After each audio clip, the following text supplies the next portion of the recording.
Hey guys, welcome to Talking About Sports with Rahman. This is the second part of my video in terms of looking at the round one fixtures and the results that happened there. Yes, the selections for this week's game against the Manly Sea Eagles at Mount Smart Stadium. Andrew Webster has basically picked the same squad that lost against the Canberra Raiders in round one. I personally have no idea what he's doing, but I can definitely say that he's trying to right the wrongs that happened in the round one and to give the boys a second chance to see if they can basically prove themselves and if they can get, the team off to a firing start for the season. Personally, I felt like everyone that went over to the Las Vegas venture and the Warriors were either all on the piss or out gambling or just out there to have a good time and didn't really take in or soak in the atmosphere of what the actual main purpose was, which was to, win round one in Las Vegas, give, the American people a taste of the Warriors culture, and basically do something in terms of actually showing up and not just playing because you have to or because you've been part of this venture thing, and not waiting to save until you get home for 2 rounds to get your first 2 points of the season. So, yeah, in terms of that, it's going to be interesting for the next 2 weeks back here at Mount Smart Stadium against both the Manly Sea Eagles in round two and the Roosters in round three. Obviously, we've seen that the Manly Sea Eagles just smashed the Cowboys at home at Four Pines Park, which is their spiritual home ground, and that was basically led around the park with Tommy Turbo, Ruben Garrick, Jason Saab. You also had Daly Cherry Evans and Luke Brooks having a great combination in the halves. I mean, how did the Warriors actually match up with the halves compared to that? I mean, you've got, at least 13 or 14 seasons of leadership. Well, probably more than that actually. At least 15 seasons of leadership with Daly Cherry Evans on the number 7 jersey. And then you got Luke Brooks, who's, ex-Tigers player. It looks really good with the Manly Sea Eagles because he's got a full pack that's going. He can run the meters. He's got, a very effective leader in Daly Cherry Evans.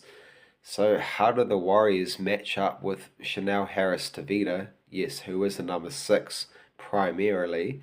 And then you have Luke Metcalf, who is playing number 7, but realistically his actual position's 6. So will we see, both players having a combined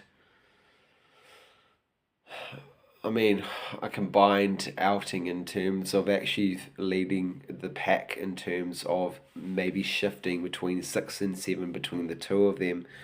I don't know, but our halves look definitely inexperienced compared to Manly Sea Eagles, so there's got to be another area of field where the Warriors can actually get some meters and get some momentum going in the game. And possibly that's in our forwards. But yeah, looking at our forwards with, Kurt Capewell, Mitch Barnett, Murata Niokore, like I said, Barney again, it's going to be really interesting to see there. Hopefully they can put on, a performance where the backs might have something to do with it. You got Tane Tuapaki actually playing on the wing.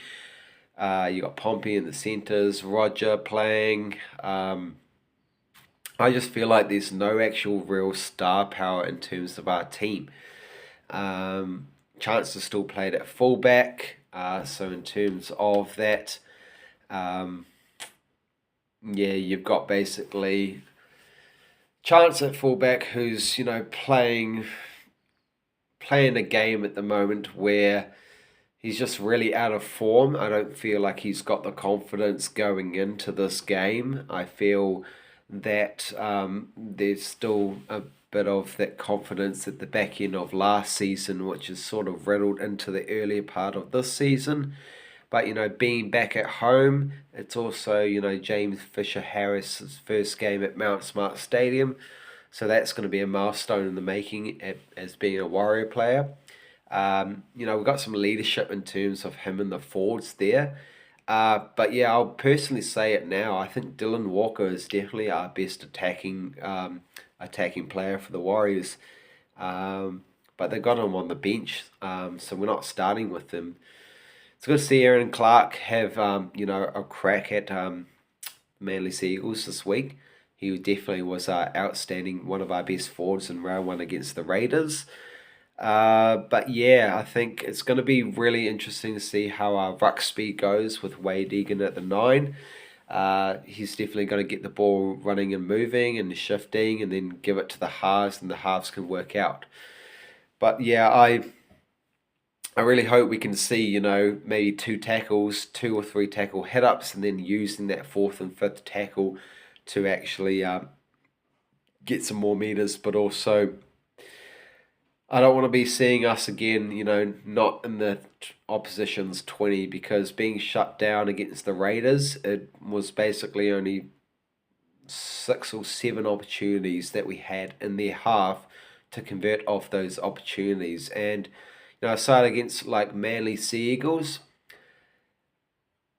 just to be realistic with you right now, fans, I can definitely say that we're probably looking at a 20-point hiding at least against the Sea Eagles. Could be even more if it was played away. But putting pen to paper, looking at that team for Manly, yeah, they're definitely look the odds of a top 4 side, whereas us, we're still either in rebuild mode, or we're in a mode where we just got to find out what works for our team, what can get us the wins early on, as well as later down the track. So, bold prediction right now, based on the current squad that we have, based on performance from round 1, based on the same squad that we had in round 1. Manly 28, Warriors 14. But I'm hoping that we win. I'm hoping that we win this game, because we need the 2 points. We're at home. But if I am making a bold prediction based on not betting for my side, 28-14 to the Sea Eagles.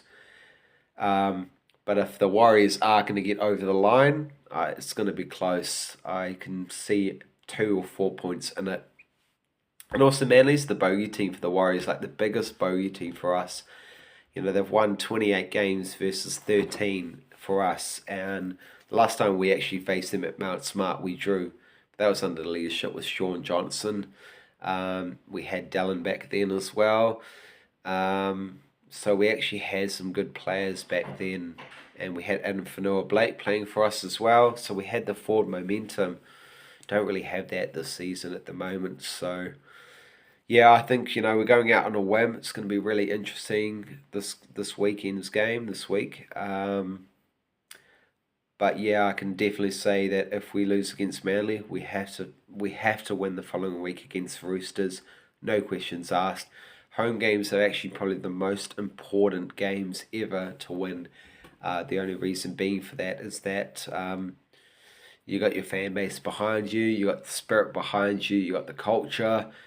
So yeah, I can definitely see us having a close game this week, but also if things go wrong, Manly are going to run right all over us. So here's to hoping that we can win this week. And I'll have another video posted later in the week in regards to the recap of the game.